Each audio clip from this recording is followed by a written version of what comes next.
Bismillahirrahmanirrahim. Assalamualaikum warahmatullahi wabarakatuh. Innal hamdalillah nahmaduhu wa nasta'inuhu wa nastaghfiruh wa na'udzu billahi min shururi anfusina wa sayyiati a'malina. May yahdihillahu fala mudilla lahu wa may yudlilhu fala hadiyalah. Asyhadu an la ilaha illallah wahdahu la syarika lah wa asyhadu anna Muhammadan 'abduhu wa rasuluh. يا أيها الذين آمنوا اتقوا الله حق تقاته ولا تموتن إلا وأنتم مسلمون يا أيها الناس اتقوا ربكم الذي خلقكم من نفس واحدة وخلق منها زوجها وبث منهما رجالا كثيرا ونساء واتقوا الله الذي تساءلون به والأرحام إن الله كان عليكم رقيبا يا أيها الذين آمنوا اتقوا الله وقولوا قولا سديدا يصلح لكم أعمالكم ويغفر لكم ذنوبكم ومن يطع الله ورسوله فقد فاز فوزا عظيما أما بعد فإن أصدق الحديث كتاب الله وخير الهدي هدي محمد صلى الله عليه وسلم وشر الأمور محدثاتها فإن كل محدثة بدعة وكل بدعة ضلالة وكل ضلالة في النار اللهم صل وسلم وزد وبارك على نبينا محمد وعلى آله وأصحابه أجمعين. Kaum muslimin dan muslimah, para jamaah, ikhwan dan akhwat yang dirahmati oleh Allah Subhanahu wa taala. Alhamdulillah, pada kesempatan pagi hari ini kita kembali diberi kekuatan oleh Allah untuk bersama-sama duduk bermajelis dalam rangka mempelajari ayat-ayat Al-Quran dan hadis-hadis Rasulullah Sallallahu Alaihi Wasallam, secara khusus yang terkait dengan pendidikan anak, yang mana kita membaca sebuah buku kecil karya Syekh Abdul Razak bin Abdul Muhsin Al-Badr hafidhahumallahu ta'ala yang berjudul Ashru Rakaiz fi Tarbiyati Al-Abna, 10 kaidah dalam mendidik anak. Pada pertemuan-pertemuan yang lalu kita telah membaca muqaddimah buku ini. Begitu pula telah kita baca kaidah 1 sampai ke 3. Maka insyaallah pada pagi hari ini kita melanjutkan pembahasan dan memasuki ar-rakizatur rabi'ah, kaidah yang keempat, yaitu at-tahsinu bil azkar, membentengi anak dengan zikir. Membentengi, menjaga, melindungi anak kita dengan zikir. Para jamaah yang dirahmati oleh Allah Subhanahu wa taala, sangat penting bagi orang tua, baik ayah maupun ibu, untuk melindungi dan membentengi putra-putrinya dengan zikir-zikir syar'i, dengan zikir-zikir yang diajarkan oleh Rasulullah sallallahu alaihi wasallam. Karena selain zikir itu merupakan amal soleh yang sangat besar pahalanya di sisi Allah, maka lebih dari itu zikir yang kita baca, begitu pula yang kita ajarkan kepada anak-anak kita, maka itu akan membuat anak kita terlindung, akan dilindungi oleh Allah Subhanahu wa taala dari berbagai macam keburukan. Dan zikir itu pula akan membuat kita diberi kemudahan oleh Allah Subhanahu wa taala untuk mendidik anak kita menjadi anak-anak yang soleh dan solihah. Sebagaimana zikir itu pula juga akan membuat anak-anak kita diselamatkan oleh Allah Subhanahu wa taala dari berbagai macam fitnah, baik fitnah dalam urusan dunia maupun fitnah dalam urusan agama, dan akan diselamatkan pula mereka dari berbagai macam mara bahaya dalam kehidupan dunia dan akhiratnya. Maka para jamaah yang dirahmati oleh Allah, mengetahui begitu banyak manfaat dari zikir, tentunya kita sebagai orang tua, selain membaca zikir-zikir untuk diri kita sendiri, penting kita membaca zikir yang mana itu berisi permohonan kebaikan dan perlindungan untuk anak-anak kita. Pada kaidah sebelumnya telah kita baca bahwa di antara hal penting yang harus kita lakukan adalah banyak mendoakan kebaikan anak-anak kita. Nah, dalam kaidah ini secara khusus kita diajari oleh Syekh Abdul Razak hafizahullah taala untuk banyak-banyak membaca zikir perlindungan untuk anak-anak kita. Yang mana itu kita mulai sejak mereka belum lahir. Naam, sebelum mereka terlahir ke dunia, ketika mereka masih dalam kandungan ibunya, maka sejak saat itu kita mulai memohon kepada Allah Subhanahu wa taala untuk melindungi putra-putri kita dari berbagai macam keburukan. Bahkan sebelum dari itu, sebelum mereka menjadi janin yang ada di dalam rahim ibunya, sebelum itu, yaitu ketika seorang suami dan istri melakukan hubungan badan, maka telah diajarkan oleh Rasulullah SAW untuk membaca doa yang diantara kandungannya adalah mohon perlindungan bagi anak-anak yang kelak akan diciptakan oleh Allah Subhanahu wa taala. Para jamaah yang dirahmati oleh Allah Subhanahu wa taala, maka Syekh Abdul Razak hafizahullah taala di sini menyampaikan, wa qad syuri'a lil abawain al-'amalu 'ala tahsini dzurriyyatihima qabla an yukhlaqu.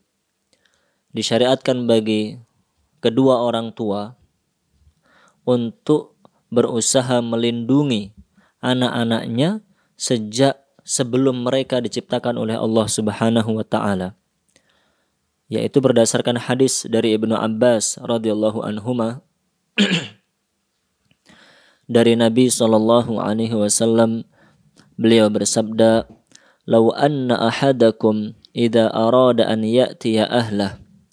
Seandainya jika salah seorang di antara kalian ingin berkumpul, ingin berhubungan badan dengan istrinya, qal, membaca doa bismillah dengan menyebut nama Allah, Allahumma jannibna syaitan.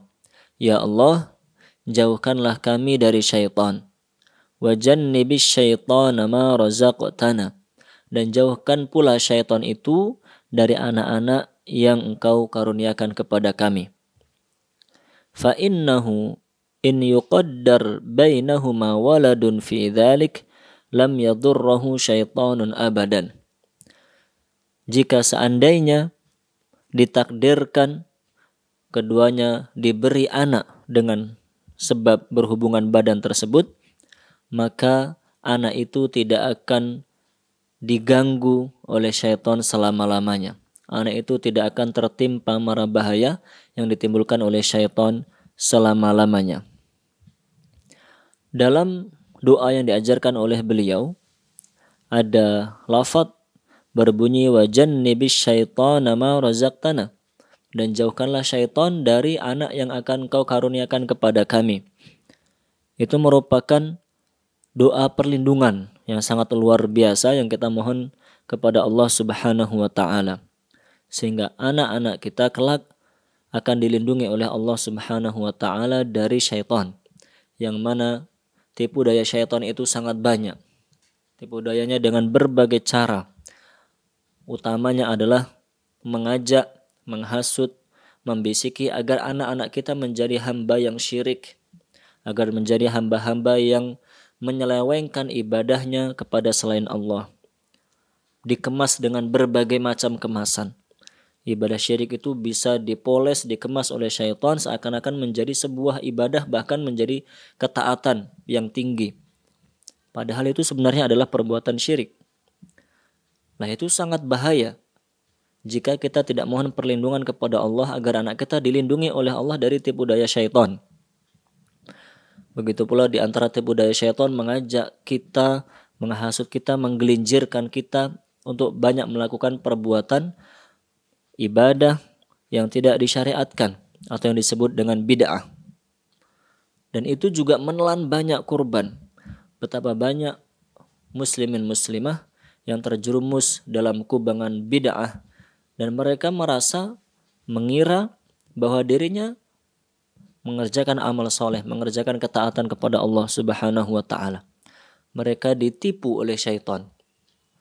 Maka kita memohon kepada Allah dengan doa yang kita baca itu, agar Allah melindungi anak kita sehingga tidak dijerumuskan oleh syaitan dalam kubangan bid'ah tersebut. Begitu pula tipu daya syaitan, berbagai macam dosa besar yang dikemas menjadi sesuatu yang nampak indah. Bukankah pada masa ini, di masa-masa sekarang waliyadzubillah, begitu banyak dosa-dosa besar yang sudah dianggap biasa oleh orang, dianggap wajar oleh orang. Padahal itu adalah dosa besar. Padahal itu adalah dosa yang diancam mendapatkan laknat dari Allah Subhanahu wa Ta'ala. Dosa yang diancam dengan siksa api neraka. Tapi kenapa banyak manusia melanggarnya? Banyak manusia melanggar larangan Allah Subhanahu wa Ta'ala tersebut karena dosa-dosa besar itu dikemas oleh syaitan, dihiasi sehingga nampak indah bagi manusia. Nah, oleh karena itu jamaah yang dirahmati oleh Allah Subhanahu wa Ta'ala, kita diajarkan oleh Rasulullah SAW untuk berdoa kepada Allah, mohon perlindungan untuk anak kita dari tipu daya syaitan. Yang mana doa memohon perlindungan itu sudah kita panjatkan, sudah kita haturkan kepada Allah Subhanahu wa Ta'ala sejak sebelum Allah Subhanahu wa Ta'ala menitipkan dan mengaruniakan putra-putri kepada kita.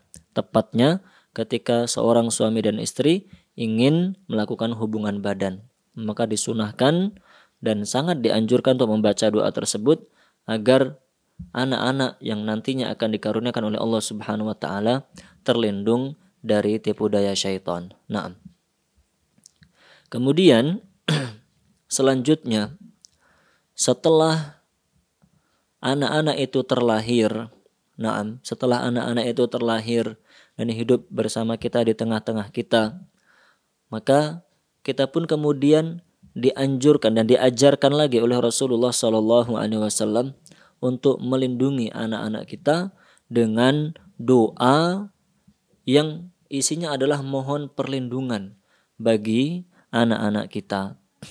Sebagaimana disebutkan dalam sebuah hadis sahih riwayat Imam Bukhari dan yang lain-lainnya dari Ibnu Abbas radhiyallahu anhuma, beliau mengatakan, kana an-nabiyyu sallallahu alaihi wasallam yu'awwidhul Hasan wal Husain. Nabi sallallahu alaihi wasallam yu'awwidh, berdoa mohon perlindungan untuk Hasan dan Husain, cucu beliau, anak dari Ali dan Fatimah radhiyallahu anhuma. Beliau berdoa, u'idzukuma bi kalimatillahi tammah min kulli syaitanin wahammah wa min kulli ainin lammah. Yang artinya, u'idzukuma, aku mohon perlindungan kepada Allah untuk kalian berdua, bi kalimatillahi tammah, dengan perantara nama-nama Allah yang sempurna, min kulli syaitanin wahammah, dari keburukan semua syaitan dan hewan-hewan yang berbisa, wa min kulli ainin lammah, dan dari semua pandangan-pandangan mata yang banyak mencela atau pandangan mata yang iri dengki. Thumma yaqul, setelah mendoakan Hasan dan Husain dengan doa tersebut, beliau bersabda, kana abukum yu'awwidhu bihima Ismail wa Ishaq. Dahulu kakek kalian, yaitu Nabi Ibrahim alaihissalam, memanjatkan doa tersebut, memohon perlindungan dari Allah untuk Ismail dan Ishaq alaihim assalam. Naam. Para jamaah yang dirahmati oleh Allah Subhanahu wa Ta'ala, dalam hadis tersebut sangat banyak manfaat dan faedah yang bisa kita simpulkan. Di antaranya bahwa mendoakan atau memohon perlindungan untuk anak-anak kita itu ternyata adalah sunnah, adalah tuntunan para nabi dan rasul terdahulu. di mana hal itu dilakukan oleh Rasulullah SAW ketika mendoakan Hasan dan Husain, dan beliau mengatakan itu adalah doa yang dulu dipanjatkan Nabi Ibrahim untuk Nabi Ismail dan Nabi Ishaq alaihimussalam. Naam. Bunyi doanya, jika ada di antara para jamaah yang belum hafal, sangat baik untuk menghafalkan doa ini. Saya ulang pembacaan doanya agar bisa dihafalkan. Jika perlu ditulis. Jika tidak tahu bahasa Arab, tulis teks Arabnya, ditulis tulisan Latin, tidak apa-apa ya. Tapi nanti sebaiknya nanti dicari lafaz doanya. U'idhukuma, u'idhukuma. Aku memohon perlindungan untuk kalian berdua. U'idhukuma bikalimatillahi tammah min kulli syaitanin wahammah wa min kulli ainin lammah. Saya ulangi.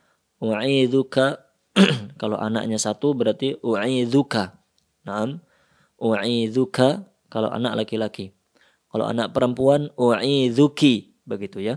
U'idzuki.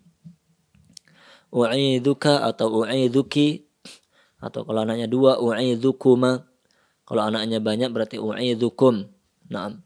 U'idzuka bikalimatillahi tammah min kulli syaitanin wahammah wa min kulli ainin lammah. Naam. Itu doa yang sangat penting kita panjatkan kepada Allah Subhanahu wa taala agar anak kita dijaga oleh Allah Subhanahu wa taala. Dan doa seperti ini bukan dibaca satu kali saja ya. Bukan satu kali ketika anak itu terlahir, di awal-awal dia lahir kemudian kita bacakan doa ini. Setelah itu tidak pernah dibacakan lagi. Tidak demikian. Doa ini dianjurkan untuk sering-sering kita baca. Jadi misalnya ketika kita keluar rumah, kita keluar rumah mau mengajak anak-anak kita, maka di luar rumah itu banyak kemungkinan buruk yang bisa terjadi, yang bisa saja menimpa anak-anak kita. Oleh karena itu kita berdoa kepada Allah agar anak kita ini dilindungi oleh Allah Subhanahu wa taala. Kita mau keluar rumah misalnya, kita doakan dengan doa ini. Aku memohon perlindungan kepada Allah untuk kamu dengan perantara nama-nama Allah yang sempurna. Dilindungi dari apa? Min kulli syaitan. Dilindungi dari godaan semua syaitan. Masya Allah. Itu mengulang permohonan kita yang telah kita baca pada doa sebelumnya. Nah, agar dia dilindungi oleh Allah Subhanahu wa taala. Karena anak kecil sekalipun mereka juga diganggu oleh syaitan. Anak kecil sekalipun mereka juga akan dihasut oleh syaitan mengerjakan hal-hal yang tidak baik. Nah, begitu pula kita mohon perlindungan kepada Allah agar mereka dilindungi dari hammah. Hammah itu kata para ulama adalah zawatus sumum minal hayawanat. Hewan-hewan berbisa. Bisa jadi ular, mungkin kalajengking, dan yang lain-lain. Kita tahu bahwa hewan berbisa itu sangat berbahaya. Jika sampai bisanya itu mengenai tubuh anak kita, maka bisa jatuh sakit, bahkan bisa lebih dari itu, bahkan bisa menjadi sakit yang parah atau bahkan bisa merenggut nyawanya, waliyadzubillahi min dzalik.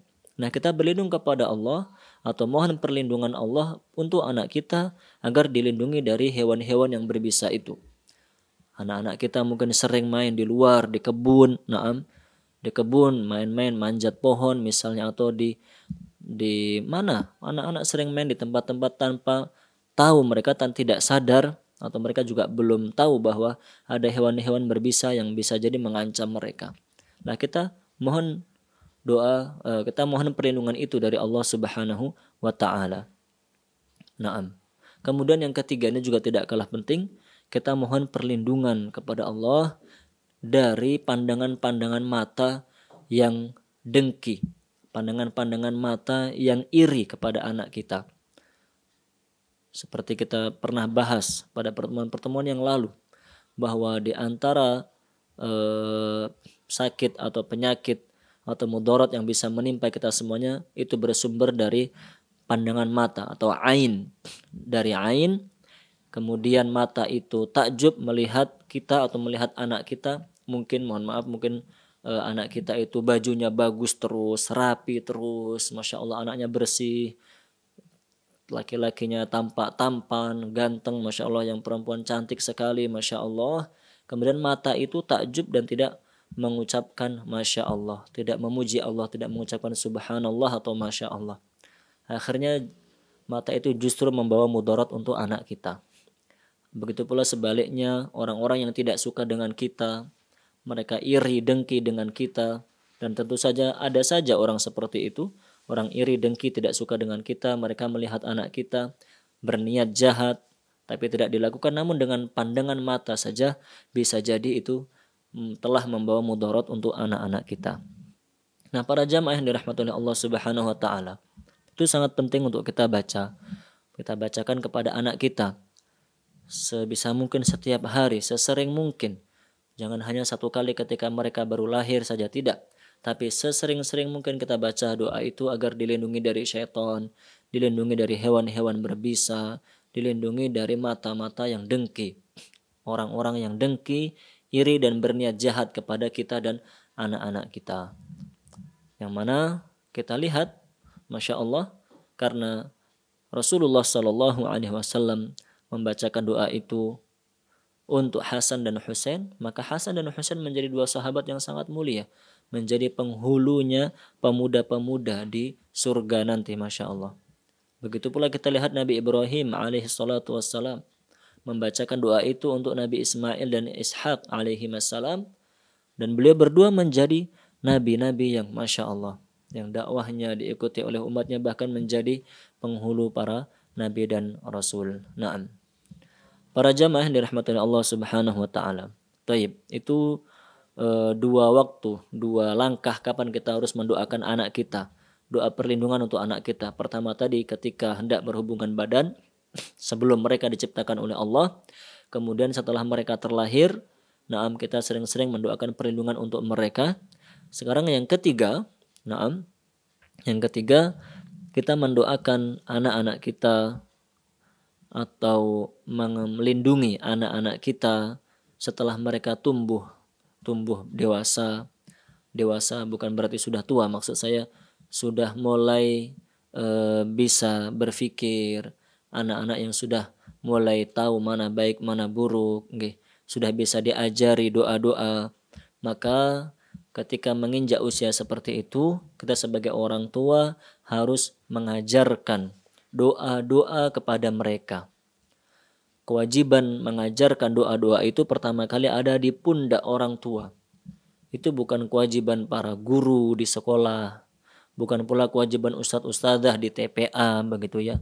Tidak, itu pertama kali adalah kewajiban kita sebagai orang tuanya, karena kita yang bertanggung jawab mendidik mereka. Seperti kita bahas pada muqaddimah yang lalu, pendidikan anak itu pertama kali ada di pundak orang tua. Suami atau bapak sebagai kepala rumah tangga, dia adalah pemimpin, pengayom, dan pendidik bagi keluarganya, bagi anak-anak dan istrinya. Begitu pula istri, dia adalah bertanggung jawab di rumahnya. Oleh karenanya kita semuanya, muslimin muslimah yang dirahmati oleh Allah, harus mengajarkan doa-doa yang benar kepada anak-anak kita. Harus kita ajarkan doa-doa yang sesuai dengan tuntunan Rasulullah Sallallahu Alaihi Wasallam. Dimulai dengan doa-doa yang sederhana, doa-doa yang ringkas, doa-doa yang mudah. Naam. Yang penting mereka terbiasa membaca doa-doa tersebut. Doa mau makan misalnya, dimulai kita ajarkan kalau mau makan harus baca doa Bismillah misalnya begitu. Naam, harus berdoa kalau mau makan. Setelah makan juga berdoa. Begitu kan mereka setiap hari makan. Naam, sebelum makan kita ajarkan berdoa, setelah makan pun kita ajarkan untuk berdoa kepada Allah Subhanahu wa taala. Kemudian doa-doa yang lain, kalau mau tidur misalnya. Kalau mau tidur ayo berdoa dulu, bismikallahumma amutu wa ahya. Kalau bangun tidur juga berdoa. Naam. Kemudian kalau mau masuk kamar mandi, kan mereka ketika masih kecil mandi, kita mandikan.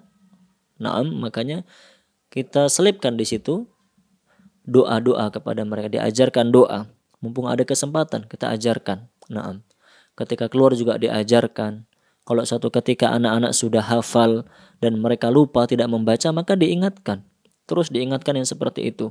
Sebagaimana disampaikan oleh Syekh Abdul Razak tadi, Karena dengan mengajarkan zikir kepada mereka itu akan pertama membuat mereka terbiasa berzikir, beribadah kepada Allah, yang mana itu adalah ibadah yang sangat besar pahalanya. Kedua, mereka akan dijaga oleh Allah Subhanahu wa taala, dan yang ketiga, mereka akan dimudahkan oleh Allah Subhanahu wa taala dalam menggapai banyak kebaikan.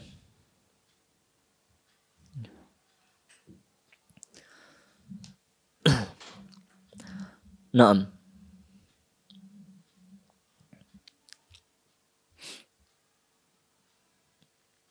Dengan mengajarkan doa-doa seperti itu, para jamaah yang dirahmati oleh Allah Subhanahu wa taala, dengan mengajarkan doa-doa seperti itu, maka anak-anak kita harapkan agar diselamatkan oleh Allah Subhanahu wa taala dari berbagai macam keburukan. Naam, dari berbagai macam keburukan, dari berbagai macam mara bahaya, baik yang ditimbulkan oleh sesama manusia maupun ditimbulkan oleh makhluk-makhluk yang lain. Mereka kita biasakan untuk berzikir, membaca doa-doa. Begitu pula kita harapkan dengan seringnya mereka membaca doa-doa itu, mereka akan diberi keberkahan oleh Allah Subhanahu wa taala. Nah, diberi keberkahan oleh Allah, diberi kemudahan oleh Allah dalam segala urusan mereka. Karena mereka dekat dengan Allah, sering berzikir, sering membaca doa. Naam, akhirnya mereka diberi kemudahan, keberkahan oleh Allah Subhanahu wa taala. Mudah dalam belajar, naam, mudah dalam melaksanakan perintah orang tua, Masya Allah, mudah dalam melaksanakan perintah-perintah Allah, naam, dan segala macam kebaikan kita harapkan akan bisa diberikan oleh Allah kepada anak kita ketika mereka sudah terbiasa membaca doa-doa dan zikir-zikir yang diajarkan oleh Rasulullah Sallallahu Alaihi Wasallam. Maka sebisa mungkin orang tua itu diajarkan sedikit demi sedikit, begitu ya. Diajarkannya sedikit demi sedikit, pelan-pelan, bertahap. Nah, satu doa saja, satu doa sampai dia menguasai begitu, baru diajarkan doa yang lain. Nah, nanti ketika dia sudah selesai menghafalkan satu doa, maka tidak mengapa untuk motivasi kita berikan hadiah misalnya, Masya Allah, yang sudah hafal doa sebelum tidur dan sesudah tidur misalnya, besok dikasih hadiah sama ayah dan ibu. Hadiahnya apa saja? Hadiah tidak harus mahal. Jangan dibayangkan hadiah itu harus mainan yang mahal, Masya Allah, harus sepeda baru. Tidak. Hadiah-hadiah sederhana saja, hanya motivasi. Nah, besok kalau sudah hafal doa ini, misalnya ibu masakan kesukaannya apa, misalnya begitu ya. Anak-anak paling kesukaannya apa? Puding, agar-agar, kan mudah dan murah, begitu ya kan. Besok kalau sudah hafal doa ini dan itu, ayah pulang, ayah bawakan misalnya buah apa misalnya, kesukaan mereka. Itu kan selain kebutuhan keluarga kita, sekaligus juga hadiah untuk mereka, menjadi motivasi untuk mereka terus belajar. Nah, para jamaah yang dirahmati oleh Allah Subhanahu wa taala, itulah kaidah yang keempat yang disampaikan oleh Syekh Abdul Razak dalam buku ini. Intinya, beliau menyampaikan kepada kita bahwa sebagai orang tua kita bertanggung jawab untuk melindungi anak kita dari berbagai macam bahaya dengan cara kita mendoakan mereka ketika kita hendak berhubungan badan dengan pasangan kita. Kemudian mendoakan mereka ketika mereka masih kecil. Kita perbanyak doa-doa kepada Allah Subhanahu wa taala, khususnya diajarkan oleh Rasulullah sallallahu alaihi wasallam tadi. Wa'idzuka bikalimatillahi tammah min kulli syaitanin wa hammah wa min kulli ainin lamah. Begitu pula yang ketiga, kita harus rajin-rajin mengajarkan doa, zikir kepada mereka untuk melindungi mereka sendiri dari berbagai macam keburukan, dan agar mereka terbiasa menjadi hamba yang berzikir kepada Allah Subhanahu wa taala, menyebut nama Allah Subhanahu wa taala dalam kehidupan mereka sehari-hari. Naam. Begitu pula termasuk hal yang sangat penting untuk kita ajarkan kepada mereka di usia itu adalah mengajarkan mereka tentang adab-adab Islami. Naam, mengajarkan adab-adab Islami. Tadi ketika mau makan misalnya, kalau mau makan baca bismillah. Kalau makan pakai tangan kanan, begitu. Karena kalau pakai tangan kiri itu seperti syaitan misalnya. Kemudian kalau makan, minum, adabnya sebaiknya duduk misalnya begitu, dan seterusnya. Kalau makan tidak boleh berlebihan. Kalau makan harus menjaga kebersihan dan seterusnya. Semua itu kita ajarkan sedikit demi sedikit kepada anak-anak kita. Nah, kita lanjutkan kaidah yang selanjutnya. Ar-rakizatul khamisah, kaidah yang yang kelima, yaitu ikhtiyarul asma'it thayyibah. Memberi nama yang baik. Memberi atau memilihkan nama yang baik untuk anak-anak kita.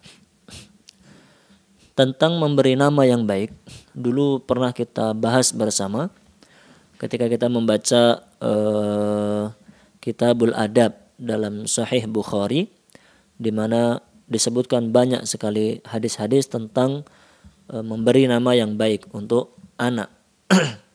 Nah, di sini Syekh Abdul Razak hafizahullahu taala beliau mengatakan, faminal umuri allati tu'inu ala tarbiyatil abna at-tarbiyata as-salihah an yakhtara al-walidan li auladihima al-asma' al-hasanah at-thayyibah. Di antara hal yang membantu untuk mendidik anak dengan baik adalah hendaknya orang tua memilihkan nama yang baik untuk anak-anak mereka. Allati tarbituhum bi ta'atillahi azza wa jal.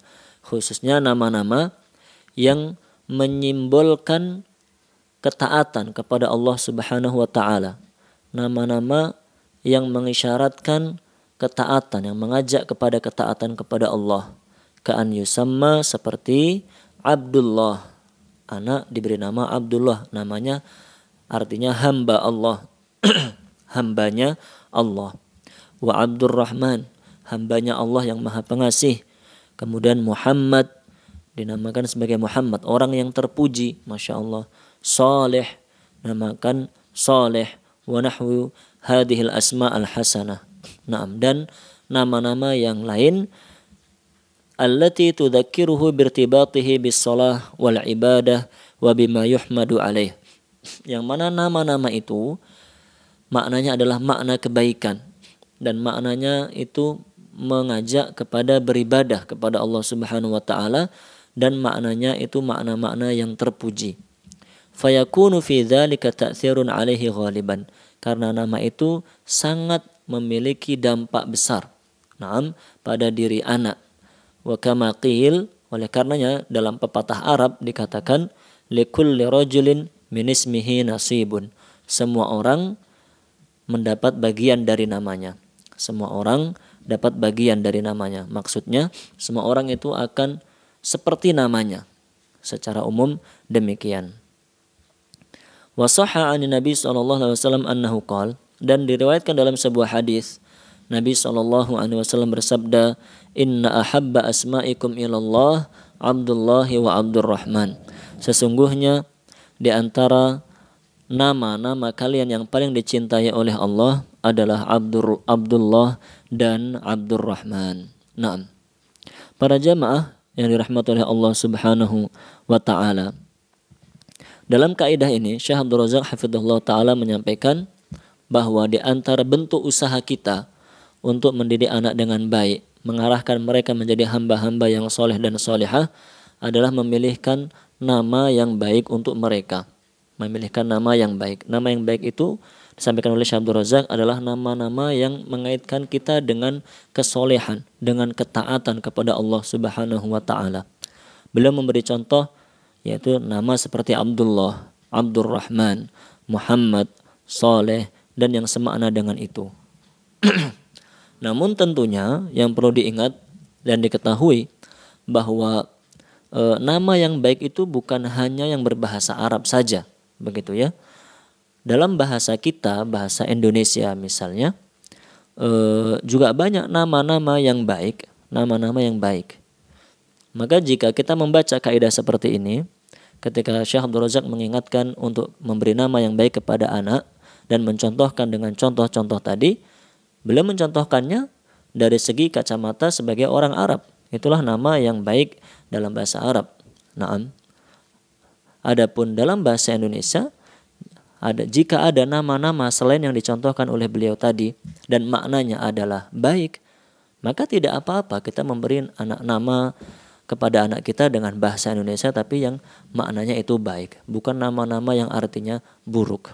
Nah, jadi tidak masalah, maksud saya intinya ingin menyampaikan bahwa tidak masalah anak itu diberi nama dengan nama selain bahasa Arab, tidak menjadi masalah selama maknanya baik. Nah, selama maknanya itu baik.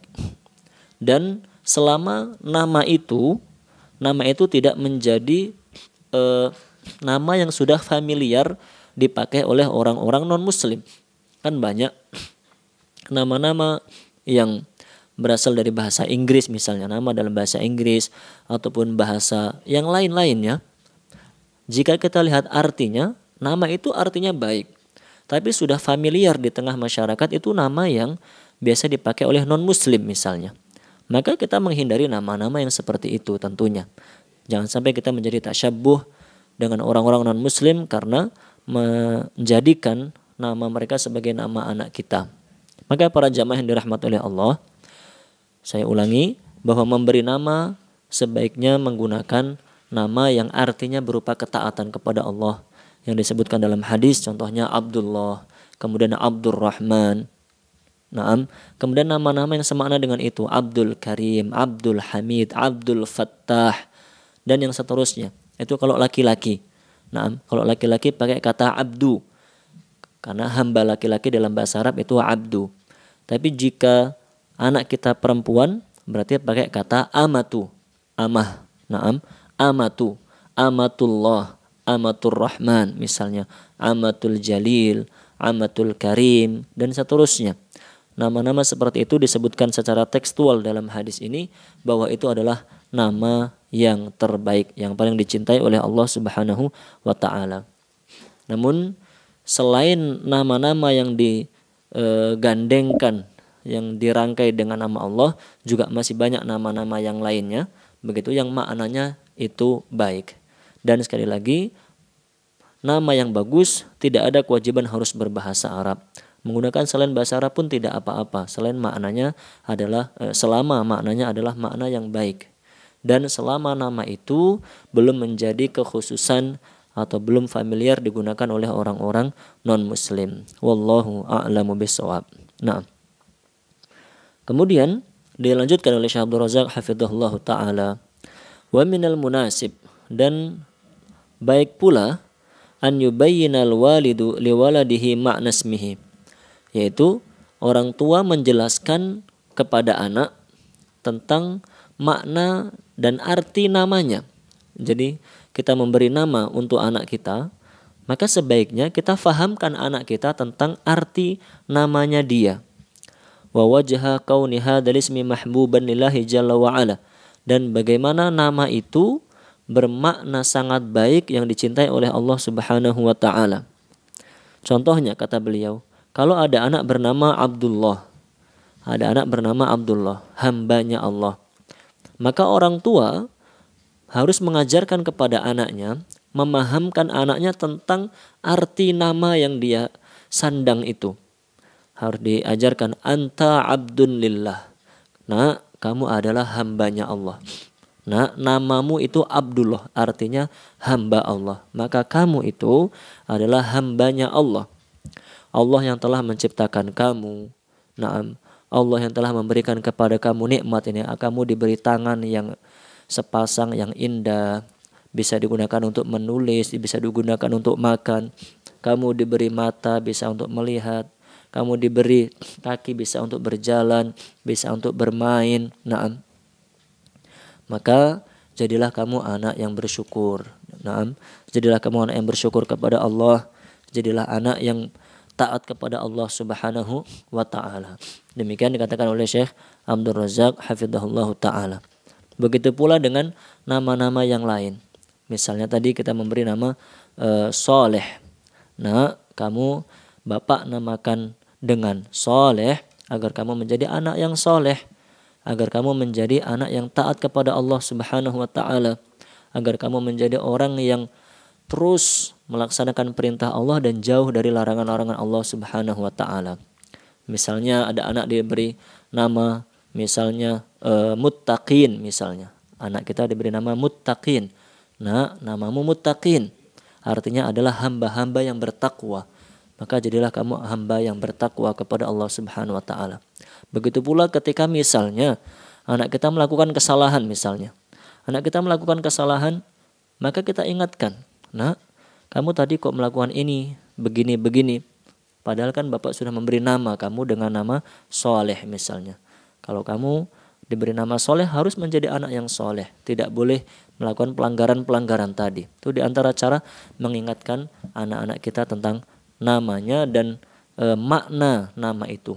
Penting untuk diketahui atau diajarkan makna nama kepada anak-anak kita. Karena banyak ya. Saya beberapa kali menemukan anak-anak diberi nama, tapi ketika ditanya apa artinya, nggak tahu. Artinya tidak tahu artinya apa, atau tidak tahu maksudnya bagaimana. Misalnya ada anak yang namanya terdiri dari 3 kata misalnya, terdiri dari 3 kata atau lebih. Kan biasanya rangkaian kata dengan kata itu ada maksud dan tujuannya, begitu ya. Kadang-kadang ada yang kalau kita dengar namanya, kita tidak bisa memahami apa maksud dari nama ini. Ketika kita tanya kepada yang bersangkutan ternyata juga tidak tahu. Berarti karena orang tuanya tidak mengajarkan dan tidak memberitahu kepada anaknya. Maka sebaiknya disampaikan kepada anak, nama kamu ini artinya ini, maksudnya begini. Untuk apa? Disampaikan oleh Syekh Abdul Razak tadi, untuk motivasi mereka agar mereka menjadi anak yang baik seperti nama yang telah kita berikan kepada mereka. Masya Allah. Naam. Kemudian kata beliau, wa in kana ismuhu mutabiqan lismi nabiyyin minal anbiya.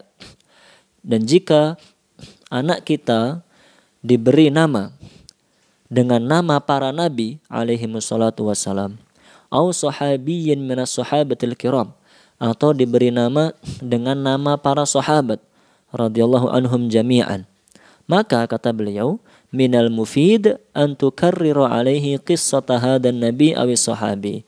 Maka sangat bermanfaat sekali jika kita bacakan, kita ulang-ulang kisah nabi yang namanya kita berikan untuk mereka. Kita ulang-ulang kisahnya sahabat atau orang soleh atau tokoh ulama yang kita berikan namanya kepada mereka. Nah, sangat bermanfaat. Kita ulang-ulang kisah tentang mereka yang namanya sama dengan anak kita. Wa tubrizalahu minhal mahamida wa makarimal umur. Dan kita sebutkan kebaikan-kebaikan, kita sebutkan kelebihan-kelebihannya. Nabi ini, misalnya Nabi Musa. Nabi Musa itu nabi yang kuat, nabi yang tegas kepada umatnya, yang mukjizatnya begini-begini, yang beliau itu berdakwah kepada raja paling zalim ketika itu, yang beliau itu semangat menuntut ilmu dan seterusnya. Kita sampaikan seperti itu. Kalau namanya adalah nama sahabat, misalnya Khalid misalnya. Khalid itu adalah panglima perangnya Rasulullah SAW yang nggak pernah kalah kalau berperang dan seterusnya. Kita sampaikan kebaikan-kebaikan sosok yang namanya kita pilih untuk menjadi nama anak kita. Liyajtahida fit tahalli biha, agar anak kita tumbuh rasa semangat untuk memiliki karakter seperti sosok tersebut.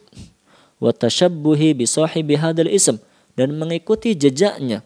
Wa hadza yusna'u fi baqiyatil asma'it thayyibah, begitu dengan semua nama yang baik.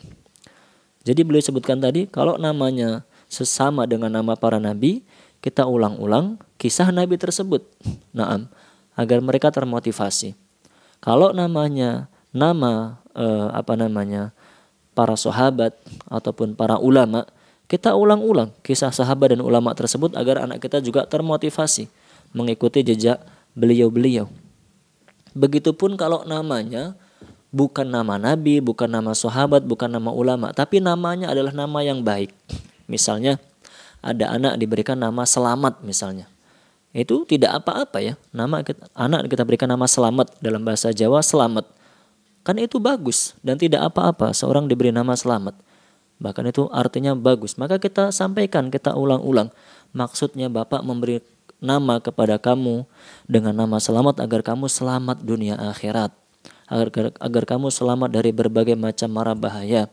Makanya kamu harus berhati-hati dalam kehidupan. Laksanakan perintah-perintah Allah, jauhi larangan-larangan Allah. Demikian kita sampaikan kepada anak-anak kita. Nah, untuk apa? Menumbuhkan rasa semangat pada jiwa anak kita, pada diri anak kita. Karena masalahnya anak-anak itu sangat butuh dimotivasi. Nah, anak-anak itu sangat butuh untuk dimotivasi.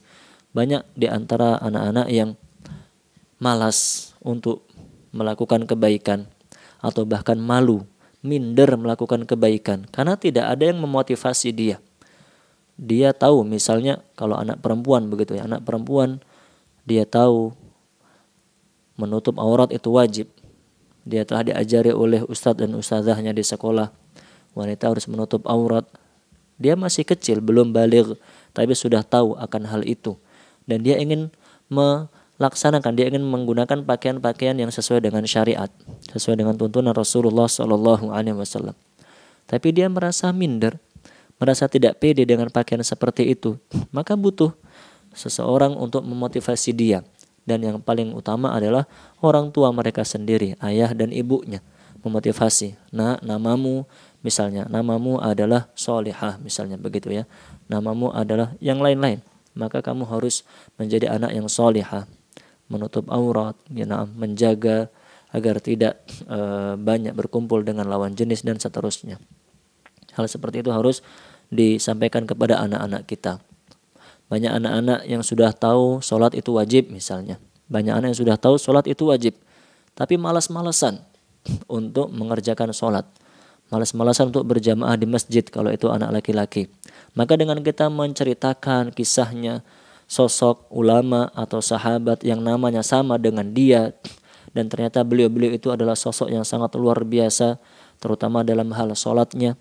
Naam, maka mereka akan termotivasi mengerjakan kebaikan-kebaikan tersebut.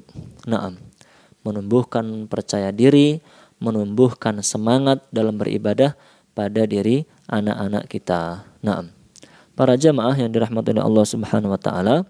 Kemudian kaidah yang kelima ini ditutup oleh Syekh Abdul Razak hafizahullah taala dengan mengingatkan bahwa jika kita telah memilihkan nama yang baik untuk anak-anak kita, maka jangan kemudian nama itu diplesetkan akhirnya menjadi panggilan-panggilan yang tidak baik. Dan itu banyak terjadi. Namanya bagus, Masya Allah, nama lengkapnya itu bagus. Maka kalau mau memberi nama panggilan, dipanggil dengan nama yang baik pula. Bisa dengan kata depannya atau kata belakangnya. Dan jangan sampai memberi panggilan-panggilan yang buruk kepada anak-anak kita. Memberi panggilan-panggilan yang buruk kepada anak kita itu akan merusak perasaan mereka. Itu akan membuat mereka tidak termotivasi untuk melakukan kebaikan. Karena orang tuanya saja sudah memanggilnya dengan panggilan yang buruk. Begitu ya. Kalau orang tuanya saja sudah buruk ketika memanggilnya, apalagi orang lain. Orang lain setidaknya akan mengikuti orang tuanya memanggil dengan panggilan yang buruk itu, atau bahkan dengan panggilan lain yang lebih buruk, waliyadzubillah min dzalik. Selain itu adalah sesuatu yang tidak dibenarkan dalam syariat Islam, karena kita tidak boleh memanggil saudara muslim dengan panggilan yang buruk. Maka itu juga menjadi hal yang akan menggembosi semangat mereka untuk menjadi hamba yang baik kepada Allah Subhanahu wa taala. Para jamaah yang dirahmati oleh Allah, demikian kiranya apa yang bisa kita bahas pada kesempatan pagi hari ini. Kita membahas dua kaidah, yaitu kaidah keempat dan kelima.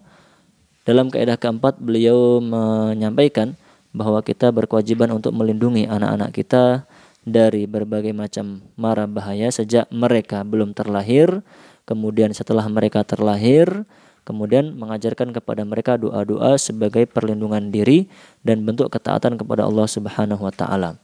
Lalu pada kaidah kelima disampaikan oleh beliau, kita sebagai orang tua berkewajiban untuk memilihkan nama yang baik, yaitu nama-nama yang dikaitkan dengan ketaatan kepada Allah walaupun tidak menggunakan bahasa Arab.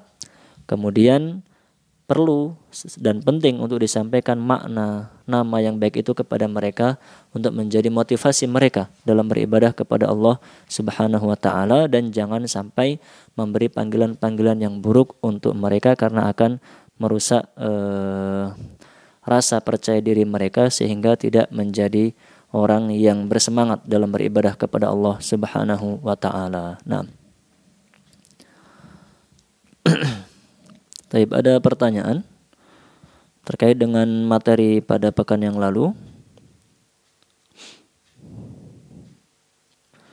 Bagaimana kalau ada orang tua yang apabila marah anaknya menjadi sasaran padahal marahnya kepada suami? Naam, para jamaah yang dirahmati oleh Allah Subhanahu wa taala, tentunya hal tersebut adalah hal yang salah, hal yang keliru dan tidak tepat. Ketika seorang muslim dan muslimah itu marah, maka yang diperintahkan oleh Rasulullah SAW adalah meredam amarahnya. Meredam amarahnya dengan cara mengucapkan ta'awudz, a'udzubillahi minasyaitonirrajim. Jika belum hilang amarahnya, maka dia berwudu. Berwudu karena air itu sifatnya dingin, bisa meredakan amarah.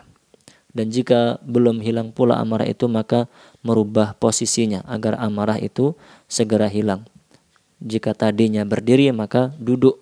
Jika tadinya duduk, maka berbaring agar amarah itu hilang dari dirinya. Itu yang diajarkan oleh Rasulullah SAW. Dan seorang muslim dan muslimah diperintahkan oleh Rasulullah SAW untuk untuk mengatur emosinya, menahan amarahnya. Rasulullah SAW bersabda, "Laisal qawiyyu bis-sira." Orang yang kuat itu bukan yang menang dalam gulat. Walakinnal qawi man yamliku nafsahu 'indal ghadab. Orang yang kuat itu adalah yang bisa mengontrol dirinya ketika dia marah. Maka di antara bentuk kita mengontrol diri ketika marah adalah tidak melampiaskannya kepada selain objek yang kita marahi. Jika kita marah kepada pasangan kita, suami ataupun istri, maka disampaikan kepada yang bersangkutan, tidak menjadikan anak sebagai korbannya.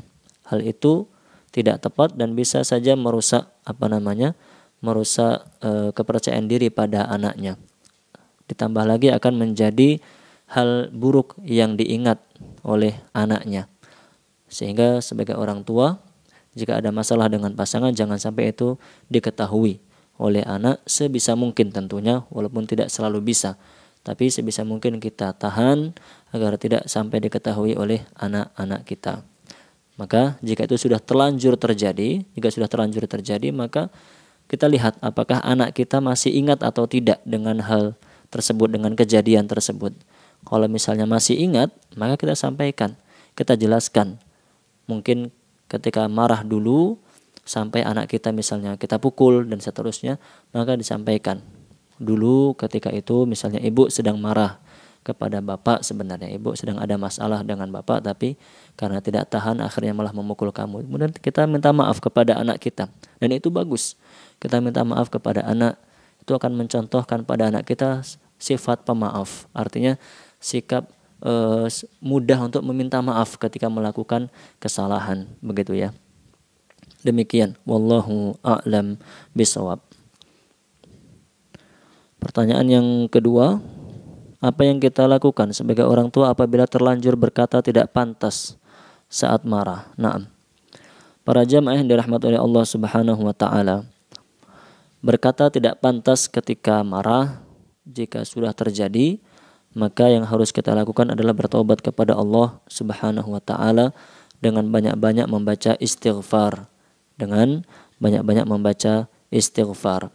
Baca astaghfirullah wa atubu ilaih. Astaghfirullah wa atubu ilaih, astaghfirullah wa atubu ilaih. Naam. Dan jika kata-kata itu sempat terdengar oleh anak kita, maka kita lakukan hal seperti tadi, menjelaskan. Ketika itu sedang marah dan minta maaf, dan dipesan kamu jangan sampai mengucapkan kata seperti itu. Itu adalah sesuatu yang salah, jangan pernah kamu mengucapkannya. Naam. Kemudian setelah itu kita perbanyak amal soleh. Dengan amal soleh tersebut, semoga dosa kita diampuni oleh Allah Subhanahu wa taala dan diganti dengan pahala yang besar. Karena Allah Subhanahu wa taala telah berfirman, "Innal hasanat yudhibnas sayyi'at." Sesungguhnya amal-amal kebaikan itu akan menghapus dosa-dosa.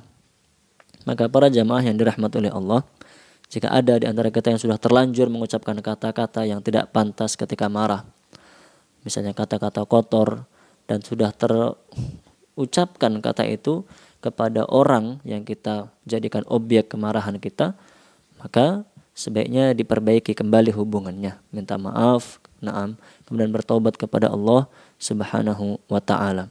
Dan setelah itu kita ambil pelajaran. Setelah itu kita introspeksi diri. Kita ingat-ingat, oh ternyata kalau marah itu kemudian kita mengucapkan sesuatu, ternyata penyesalannya panjang begitu ya. Penyesalannya panjang dan dampaknya juga panjang. Kita harus minta maaf kepada orang tersebut. Kita harus menjelaskan, jika terdengar sama anak kecil harus diwanti-wanti, jangan sampai diikuti dan seterusnya. Maka kita ambil pelajaran, berarti nanti jika ada masalah lagi dan kita terbawa emosi, kita berusaha sebisa mungkin menahan amarah kita agar jangan sampai mengucapkan kata-kata yang tidak baik, agar jangan sampai melakukan tindakan-tindakan yang tidak baik. Dengan cara meredam amarah tadi. Dengan cara meredam amarah seperti yang diajarkan oleh Rasulullah SAW. Memang tidak mudah, betul tidak mudah. Orang marah kemudian harus tetap berpikiran jernih. Orang marah tapi berusaha tidak melampiaskannya. Orang marah tapi berusaha untuk meredam itu sangat tidak mudah. Oleh karenanya sampai disebutkan dalam hadis tadi, orang yang bisa mengendalikan diri ketika sedang marah itu adalah orang yang kuat. Karena meredam amarah itu tidak mudah. Maka jika tadi yang ditanyakan sudah terlanjur terjadi, selain kita memperbaiki hubungan jika sempat retak dengan orang lain, minta maaf dan menjelaskan, kemudian kita juga mengambil pelajaran agar tidak terulang kembali hal yang sama. Jazakumullahu khairan kepada para jamaah yang telah menyimak kajian kita. Semoga menjadi ilmu yang bermanfaat untuk diri saya pribadi dan untuk jamaah sekalian. Atas segala kekurangan mohon maaf yang sebesar-besarnya. InsyaAllah kita lanjutkan pada pertemuan-pertemuan yang akan datang. Subhanakallahumma bihamdik asyhadu an la ilaha illa anta astaghfiruka wa atubu ilaik. Wa sallallahu ala nabiyyina Muhammadin wa ala alihi wa sahbihi ajmain. Tsumma assalamu alaikum warahmatullahi wabarakatuh.